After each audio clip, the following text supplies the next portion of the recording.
আলসেমিতে ভরা শীতের সকালে আমাদের মতো ঘুম ভাঙতে দেরি হয় ওদেরও। এই যেমন ঝুম ভোরবেলা এসে কখন টুক করে কম্বলের ওপরে ঘুমিয়ে পড়েছে।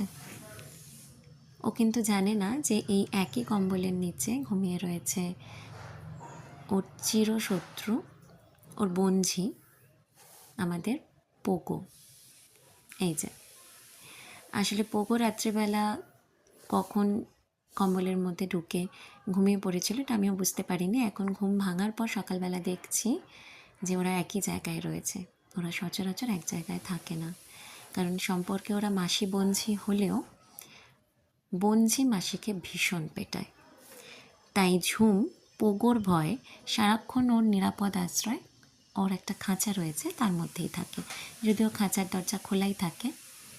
কিন্তু ঝুম সচরাচর ওই খাঁচা থেকে বেরোতে চায় না, কারণ পোগো ওকে দেখলেই ভীষণ মারে।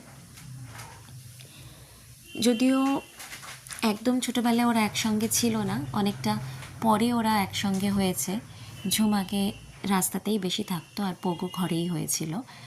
আমি পরবর্তীকালে ঝুমকে বাড়িতে নিয়ে আসার পর থেকে যখন ওরা এক জায়গায় থাকতে শুরু করেছে তখন পোগো মোটামুটি অনেকটা বড়। যদিও ঝুম পোগোকে ভীষণ ভালোবাসে বা ওকে আদর করে দেওয়ার, ওকে কাছে টেনে নেওয়ার চেষ্টা করে, কিন্তু পোগো ঝুমকে আজ অবধি অ্যাকসেপ্ট করতে পারেনি, যদিও মাঝখানে দুটো বছর কেটে গেছে। তবুও ওরা একসঙ্গে এরকম খুনসুটি নিয়েই বেশ আছে। আপনারাও ভালো থাকবেন।